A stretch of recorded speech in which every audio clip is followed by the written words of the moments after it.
The role of different regions of nervous system in posture maintenance. So this can be experimentally investigated, usually in a cat, by producing transaction in the neural axis at various levels. Spinal animal. The role of spinal cord in the maintenance of posture can be studied in spinal animal. The spinal animal can be produced by transaction of the spinal cord at cervical region, and respiration is maintained by artificially by respiratory pump. The posture in the spinal animal during the stage of reflex activity.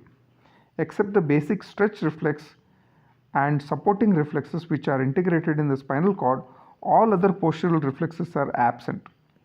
This is because all postural reflexes require integrity of upper motor neuron coming from various levels of neural axis.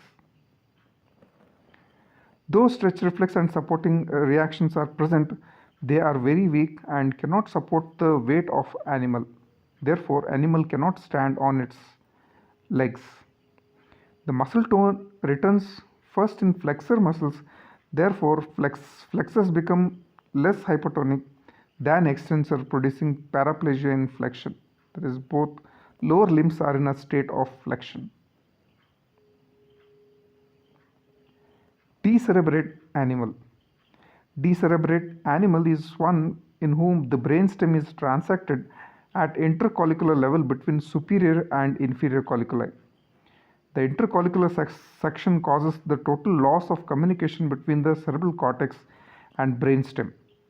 So that is why the name decerebration, that is the removal of cerebrum, is given to this operation. This is not to be confused with decortication. So this preparation can be used to study the role of brainstem in maintenance of posture. The medullary inhibiting area, having no intrinsic activity of its own, now becomes greatly but not totally non-functioning. This center, however, continue to receive some impulses from the cerebellum. The brainstem facilitatory areas having intrinsic activity of its own continue to discharge the facilitatory impulses, and now this impulse remain unopposed as the inhibitory areas are now largely silent. The vestibular nucleus normally sends facilitatory impulses to the spinal center. In the decerebrate preparation, such facilitatory impulses are exaggerated. So this is the position in decerebrate rigidity. You can see all the legs are hyperextended in both the forelimbs and hind limbs, and in human also can see there is increase in the tone in the extensor in the forelimb.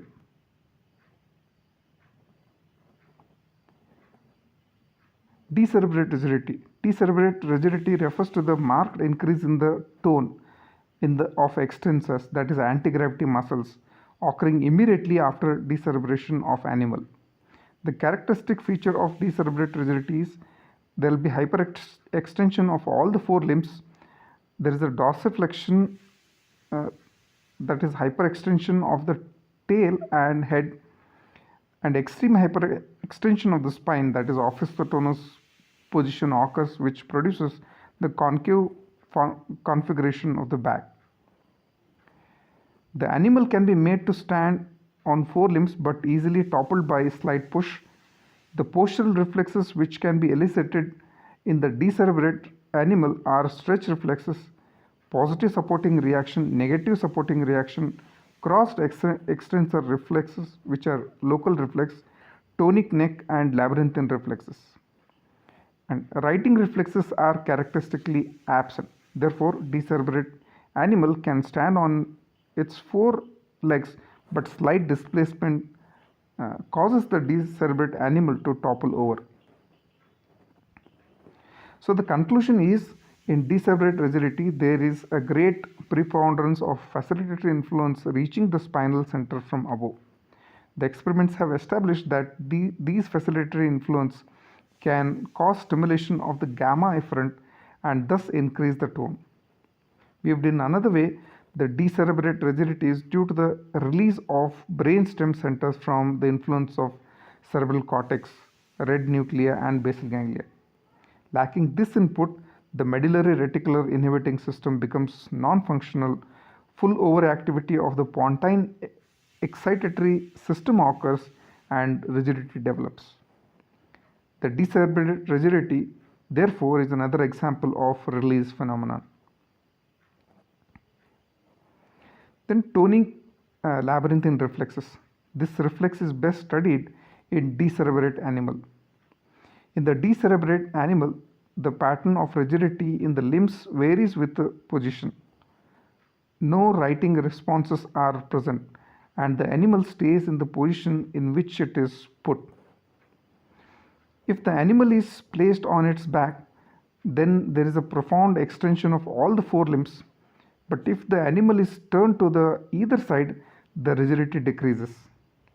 The rigidity is minimum when the animal lies on prone position. These changes in the rigidity are due to the action of gravity on otolith organs and are affected via the vestibulospinal tracts. This reflex rigidity is known as tonic labyrinthine reflexes. These reflexes are abolished by removal of the labyrinth. So this is the tonic labyrinthine reflex when the decerebrate animal put in a supine position. You can see the extension of all the four limbs. And the same animal, if you remove the vestibular apparatus also, so then they will be reduced in the muscle tone in the extensor group of muscles. Tonic neck reflexes. The reflexes are set up from the neck muscles. If the head of decerebrated animal is turned to the side, up or down, changes in the pattern of rigidity occurs. If the head is turned to the right limb is extended and left limb is relaxed. This is the position often assumed by a normal animal looking to one side. The flexion of the head, that is, if it is turned down, causes flexion of the forelimbs and continued extension of the hind limbs. This posture is an animal looking into the hole in the ground, and the extension of the head, that is, if it is turned up, causes flexion of the hind limbs and extension of the forelimbs, and the posture of an animal looking over an obstacle. These responses are tonic neck reflexes. They are initiated by stretch of the proprioceptors in upper part of the neck, and they can be sustained for long periods.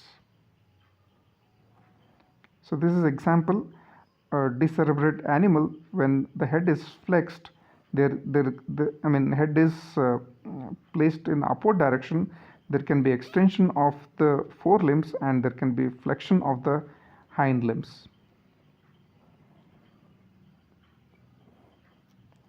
Midbrain animal.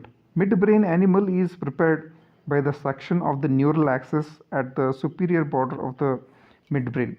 So this preparation can be used to study the role of midbrain in maintenance of posture. Characteristic features of midbrain animal are: midbrain animal has an extensor rigidity similar to that of decerebrate animal only when the animal lies quietly on its back.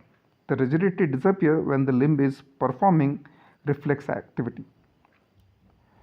No spinal shock will be present. The writing reflexes having an integration center in the midbrain are present. These include labyrinthine writing reflex, neck writing reflex, body on head writing reflex, and body on body writing reflexes. Coming to decorticate animal, the decorticate animal is one in which only the superficial few millimeters of cerebral cortex alone is removed with the basal ganglia and brainstem remaining intact. So here only the cortex is removed with the basal ganglia and brainstem which are remaining intact. So this preparation can be used to study the role of basal ganglia in maintenance of posture. Some of the postural characteristics of decorticate animal are: there will be moderate rigidity. Moderate rigidity is present due to the loss of cortical area that inhibits spinal gamma motor neurons discharges via reticular formation. It is seen only when the animal is at rest. This is because the basal ganglia, which are intact in decorticate animal, activate the descending inhibitory reticular formation and thereby prevent hypertonia.